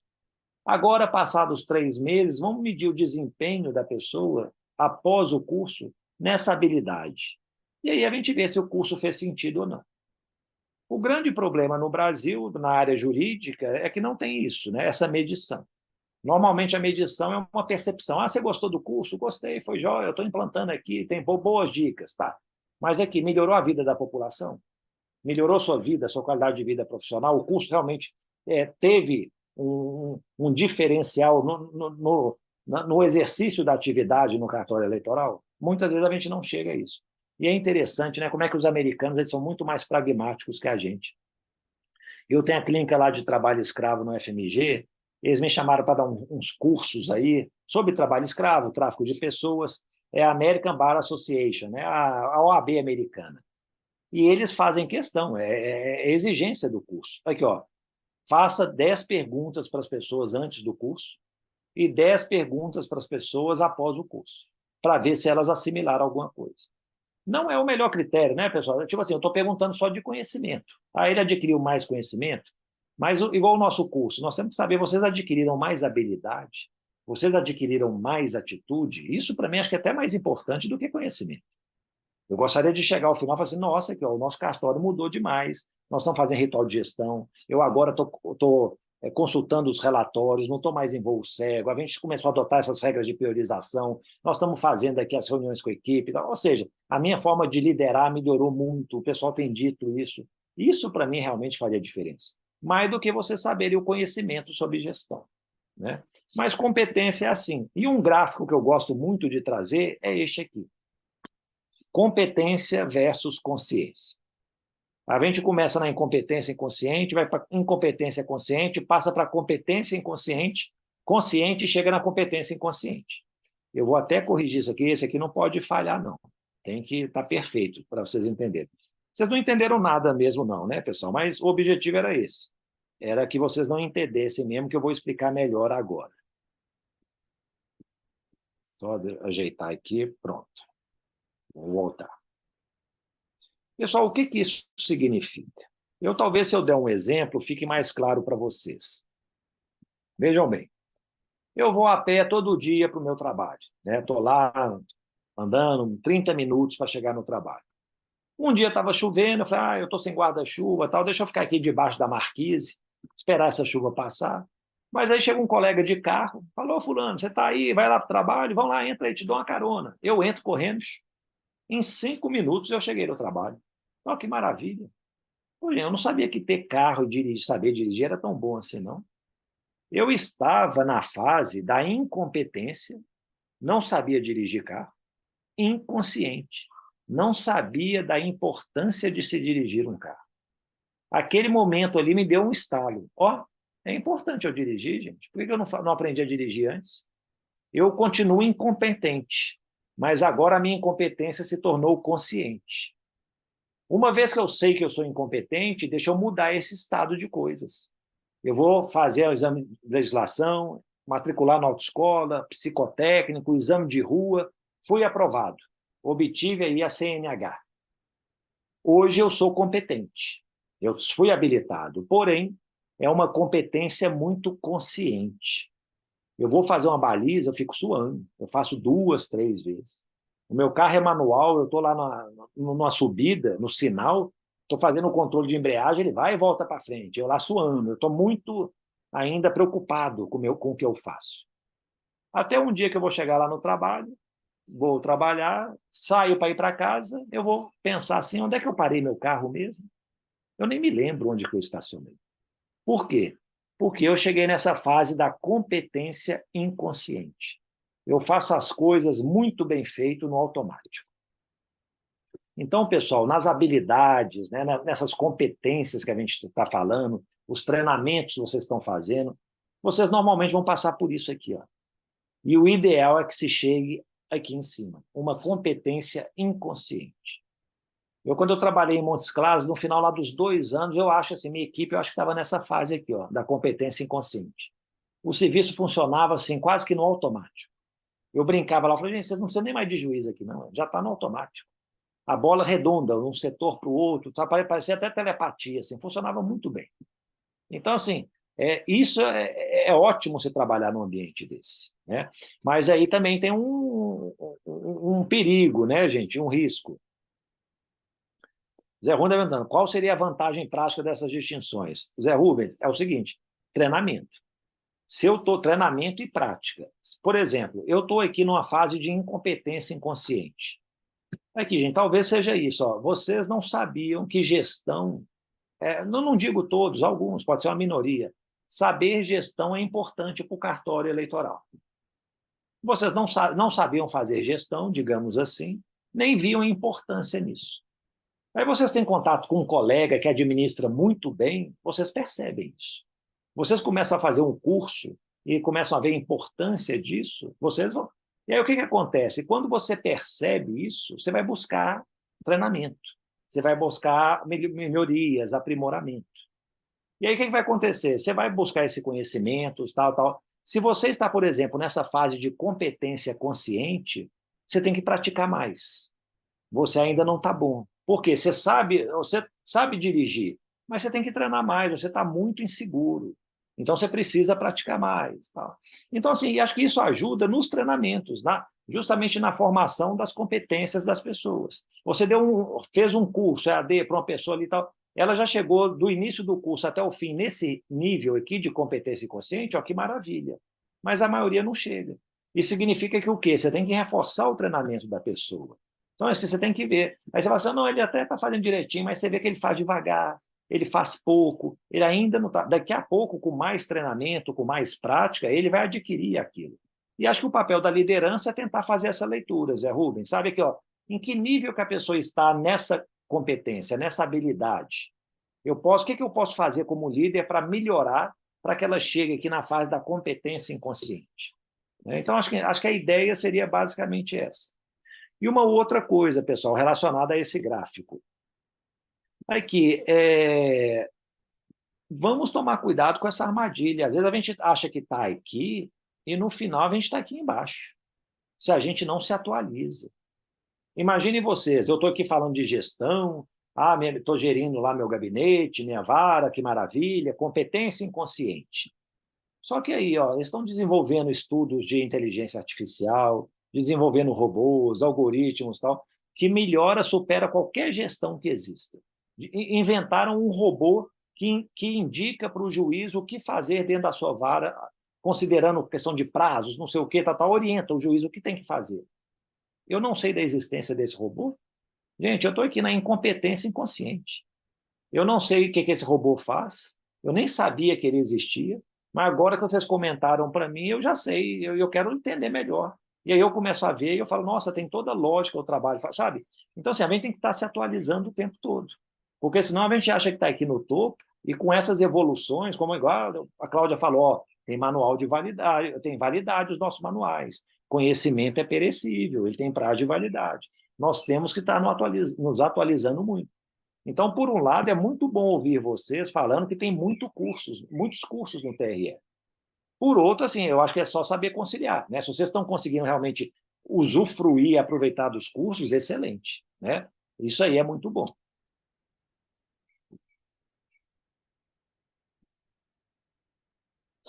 Por último, aqui, nessa parte de gestão de competências, pessoal, a questão da avaliação.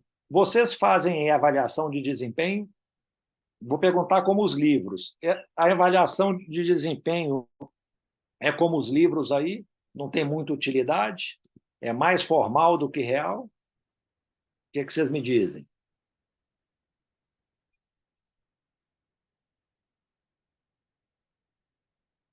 Podem escrever aí se tem valor essa avaliação. Tipo assim, eu tive uma experiência muito boa, eu fiz uma avaliação da minha equipe, a partir dela melhorou, fez isso, aquilo. Ou não, é só para ganhar os anuênio aí e mais um dinheirinho no bolso.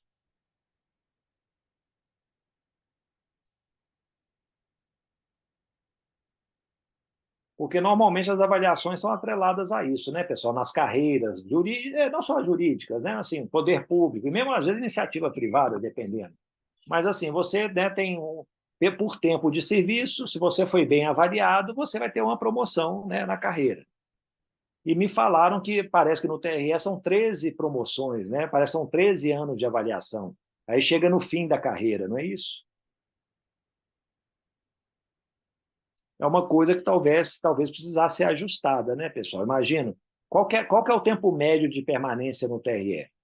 Tem gente que entra aí e se aposenta depois de 30, 35 anos. Uma carreira de 13 anos pode ser um pouco desmotivador, né? Não sei. A Andréia está falando, avaliação de desempenho só no estágio probatório.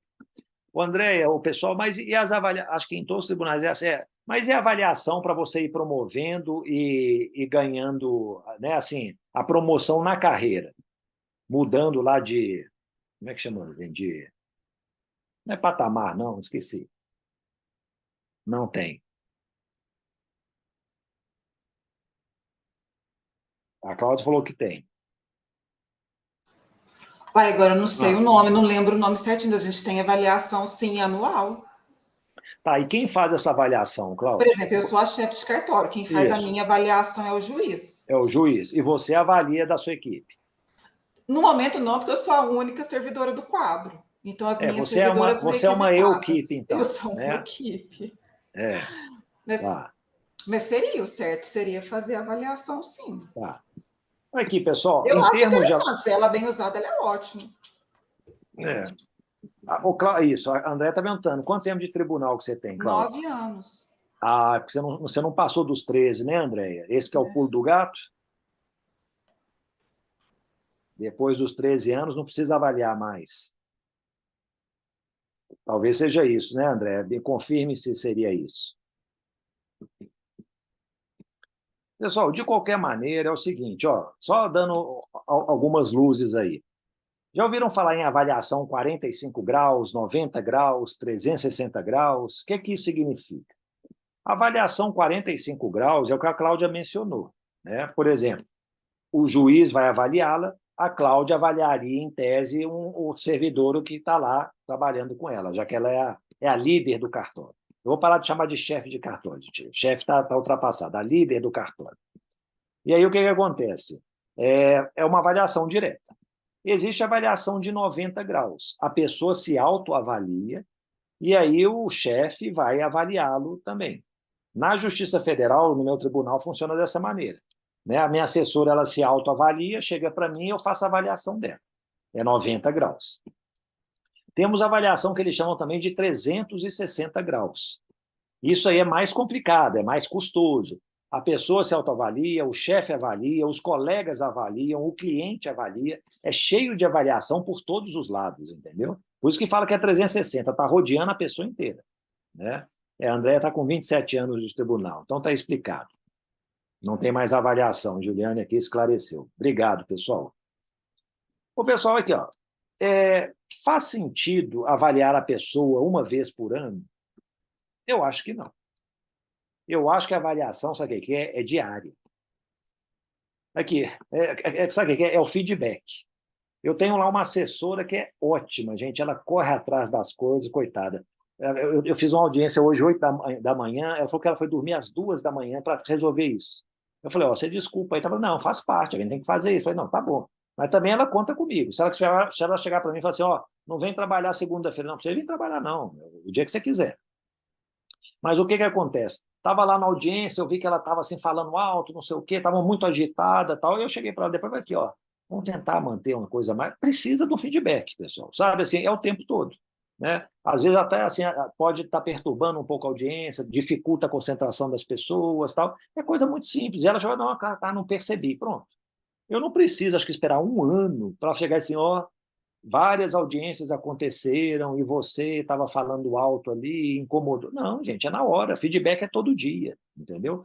Por isso que eu falo sempre, pessoal, façam os rituais de gestão uma vez por mês.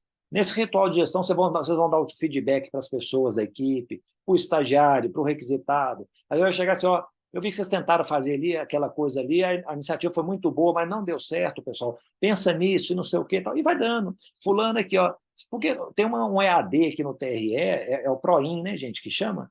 No PROIN, não é isso? Eu estou falando bobagem.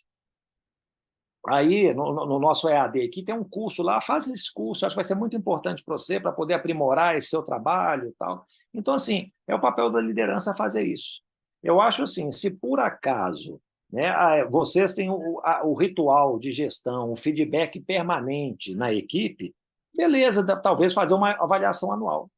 Eu chego na minha avaliação anual, eu falo aqui, fulano, ó, aqui é pro forma mesmo, né? Você não vai ser reprovado, porque se você fosse reprovado, você nem estaria mais trabalhando comigo. Eu gosto do seu trabalho, mas aqui, eu tenho falado ao longo do ano, né, que ó, tem isso, tem aquilo. Igual minha servidora, ela falou, minha assessora foi que eu faça direito. Você vai precisar desse curso de direito. Eu vou precisar que você faça o curso de direito. Falei com ela há alguns anos e ela fez, e foi ótimo.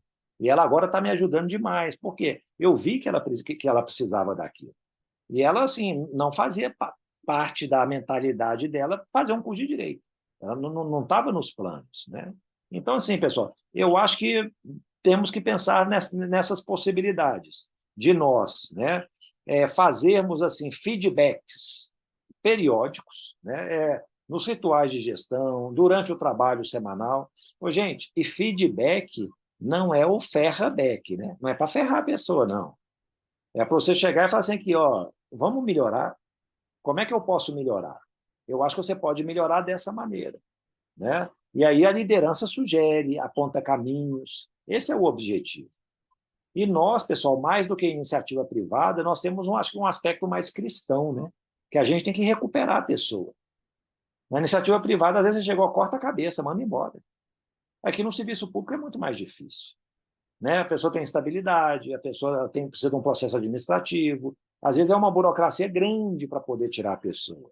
Então, talvez seja até mais fácil que não vamos recuperar a pessoa, ela não está muito envolvida, ela está precisando se preparar, se capacitar mais, deixa eu dar esse apoio para ela, né? Mostrar que eu estou preocupado com ela e que, sem dúvida nenhuma, se ela se capacitar mais, eu vou colher mais resultados, a equipe inteira vai colher mais resultados.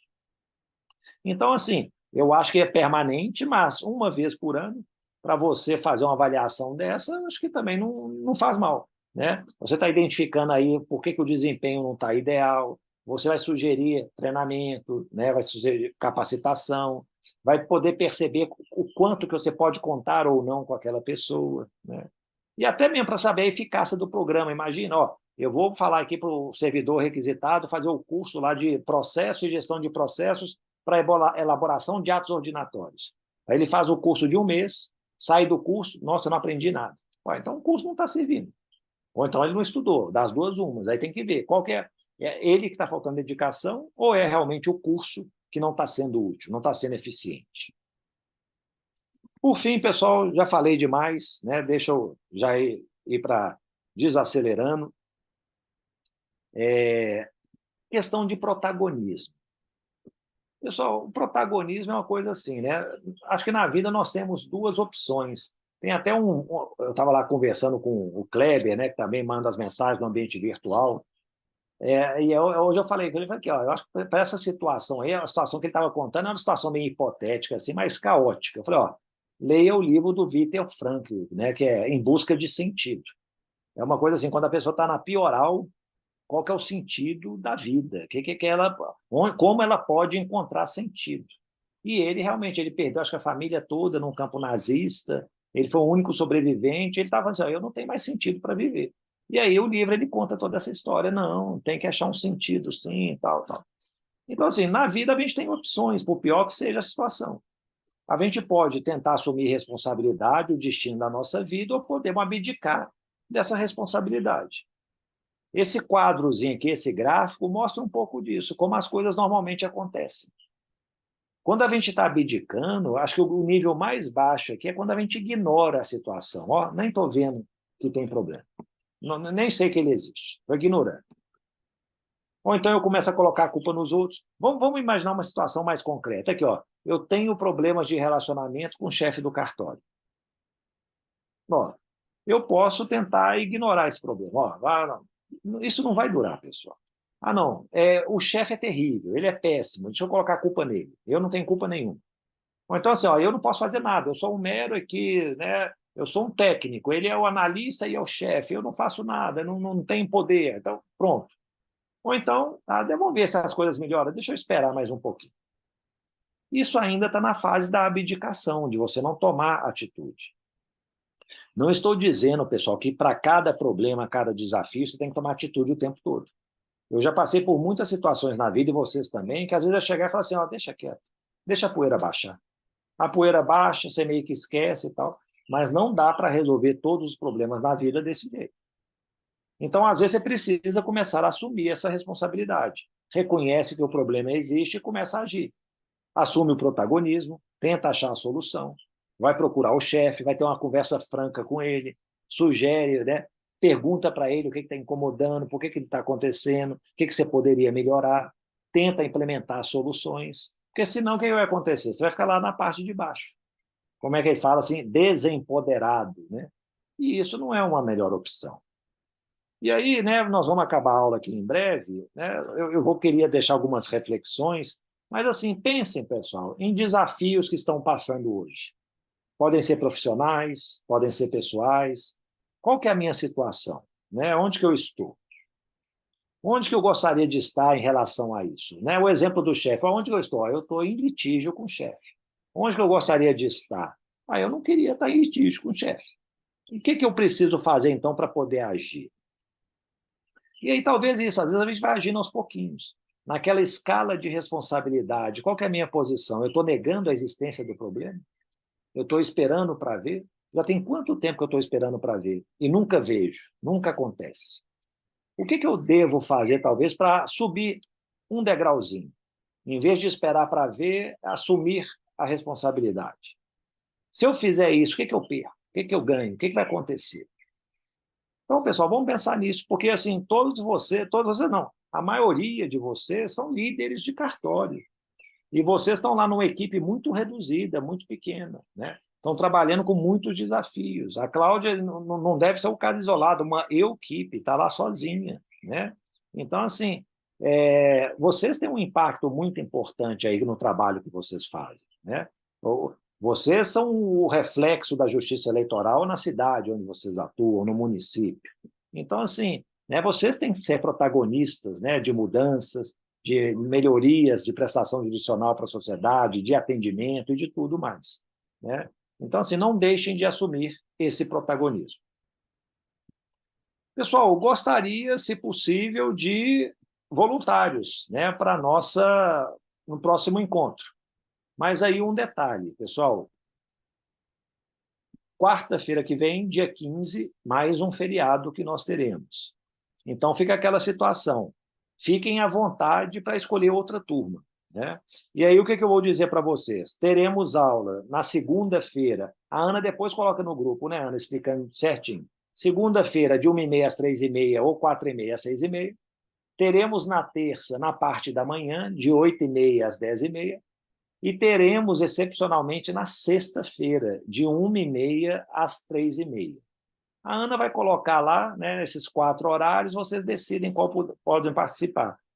Mas eu falo o seguinte, não temos voluntários para trazer novas, ótimas apresentações aqui para compartilhar?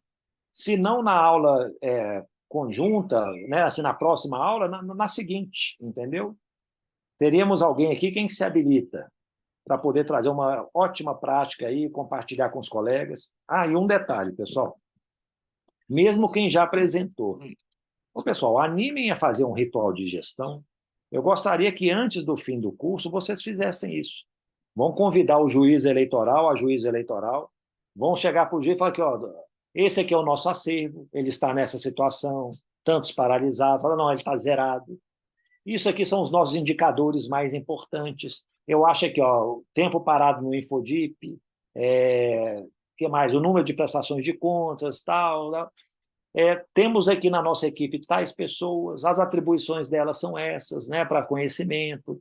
As nossas não conformidades em outubro foram essas, tivemos esse probleminha, essa coisinha, tal. E eu gostaria que o juiz participasse, vocês dividissem com eles. Nós estamos já planejando 2024, as eleições, já começamos a fazer isso e aquilo, não sei o quê, tal. Precisamos do senhor, da senhora para isso, se os senhores puderem nos ajudar, tal. É que nós temos esse acervo de prestação de contas. Se eu pudesse assinar isso, olhar, sabe, nós vamos encaminhar em breve e tal, dar uma prioridade, entendeu? Seria excelente, pessoal. E aí vocês trariam para a gente para compartilhar, né? Aí seria bom ter slides para mostrar para o juiz, vocês mostrariam para a gente a reunião. Os slides que vocês apresentaram, a reação do juiz, da juíza, provavelmente vai chegar e vai assim, nossa, eu detestei, eu vou matar todo mundo aí. Não, gente, pelo contrário. Ele vai ficar super satisfeito, vai assim, ó, que bom. Eu não tinha uma ideia muito clara de como estava a situação aí. Vocês colocaram para mim tudo em pratos limpos. Ó, quer dizer, bom, nossa, está muito organizado. Ou não, estou vendo que vocês têm problemas. Não, mas ó, contem comigo. Meu apoio aí para a gente melhorar. Pessoal, lá na Bahia, no terreno da Bahia, nós sugerimos isso, várias zonas fizeram. E assim, não teve nenhuma que chegou e falou assim, ó, foi uma experiência ruim. Nós precisamos envolver mais os juízes eleitorais na nossa atividade. Eu sei que é muito bom, talvez, ter uma autonomia como vocês têm, de fazer o trabalho, né, por conta própria, assim, tem mais liberdade. Mas é bom também contar com o apoio de um juiz, e vocês vão encontrar juízes ótimos. Pode encontrar lá um pancada, uma coisa assim, isso é da vida.